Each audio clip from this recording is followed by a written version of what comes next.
Imagine this. You're standing at the kitchen counter, placing little lobster-themed napkins beside a birthday cake that took hours to get just right.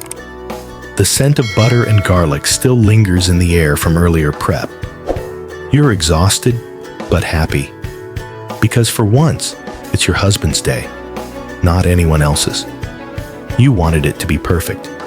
3 weeks of planning, a lobster buffet, his favorite, thoughtful gifts, reservations that weren't easy to afford, but worth every penny. You knew he'd never had lobster before, and you could still hear the joy in his voice when you told him about it. But now, with less than 24 hours to go, your phone buzzes. A message from your mother-in-law. "I'll be bringing my mom and your husband's brother too. See you there." Your stomach sinks because you'd already told her repeatedly that you couldn't afford it, that this was a special, intimate thing, that even inviting her was already stretching your budget thin. You tried to be kind, you tried to include her, but now you're cornered, backed into a wall made of guilt, obligation, and family politics. And what you do next might just unravel everything. Let me take you back to where this really started. Your husband's birthday was coming up, his 29th. You knew it meant something to him, not just because of the number, but because of what had been building up over the years. See, he's the kind of man who always shows up. Holidays, birthdays, family emergencies. He's there. He's the one bringing the food, buying the gifts, footing the bill, being the rock. And yet, when his birthday rolls around, crickets, maybe a text, maybe nothing. So you wanted this year to be different.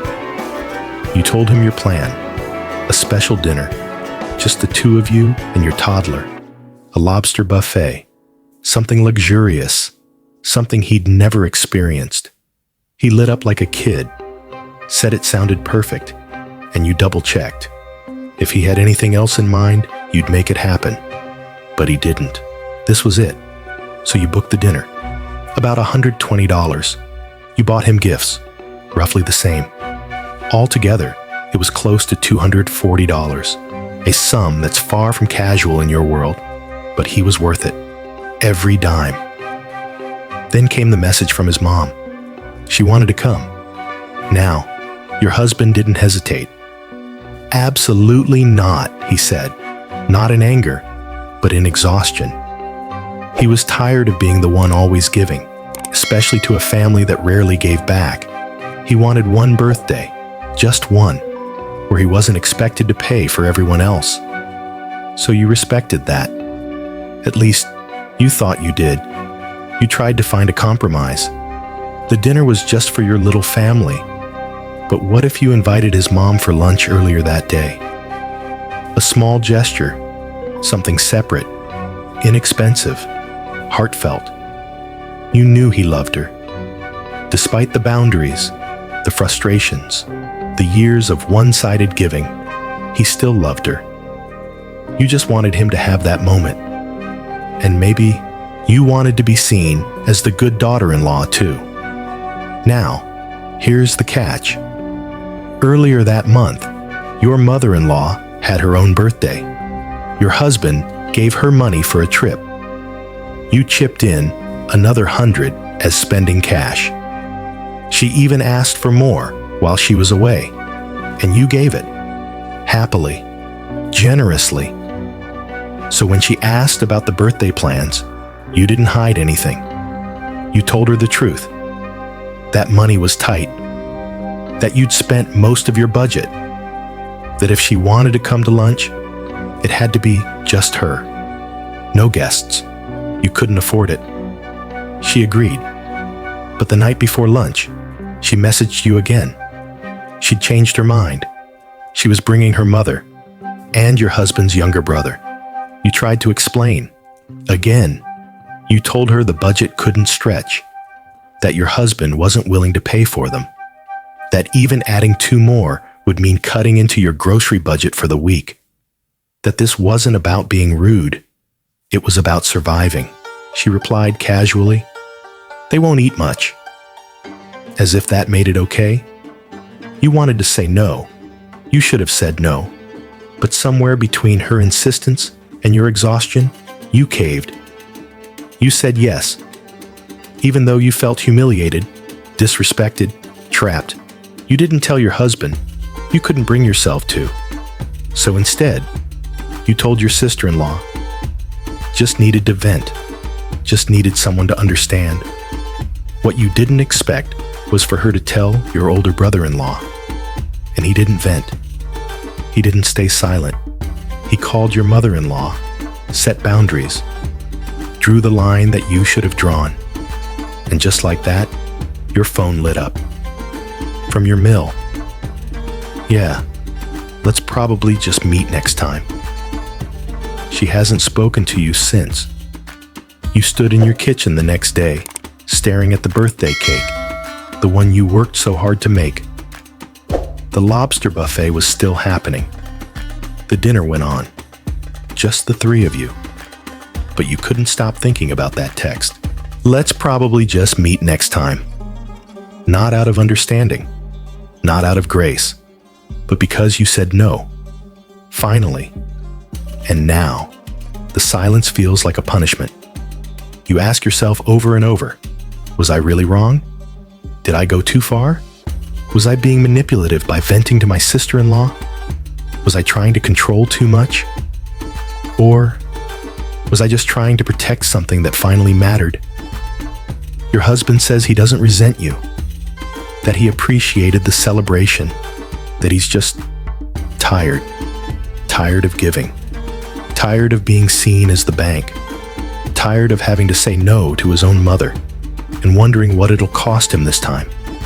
He doesn't hate her. He never said that. He just wants peace. And you wanted to give it to him. But in trying to please everyone, you nearly broke yourself. You almost sabotaged the very moment you were trying to protect. And now, you sit with that uncomfortable truth. That good intentions, without boundaries, can still do harm. So, am I the asshole? Was I wrong for inviting my mother-in-law to lunch when my husband said he didn't want to spend money on family? Was I wrong for telling her she could come alone, then nearly going into debt when she pushed me to include more? Was I wrong for not standing my ground? Or was I just human, trying to do too much, trying to keep peace in a house where boundaries have been tested too many times?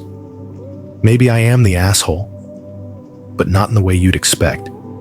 Not because I wanted her there, but because I didn't listen to the one person who should have mattered most. Because I didn't listen to my husband. This is AITA Stories. And this one hits close to home. Because this story isn't just about a birthday. It's about emotional labor, financial boundaries, the quiet exhaustion of being the one who always gives, the difference between kindness and people-pleasing. Let's be honest. It's hard to say no, especially to family, especially when the guilt comes wrapped in years of expectation and tradition. But it's just one more person. But just one more adds up. And sometimes, love means drawing a line. Not out of spite, but out of self-respect.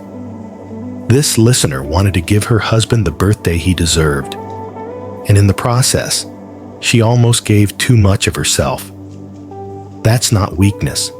That's the battle so many of us fight silently every day. So, what do you think? Is she the asshole? Or just someone who finally saw where her limits should be? Let us know in the comments.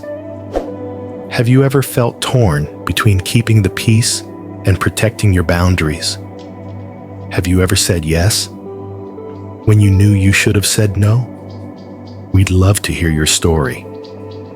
Until next time, this is AITA Stories, where every decision has a ripple and every story has two sides. Thanks for listening.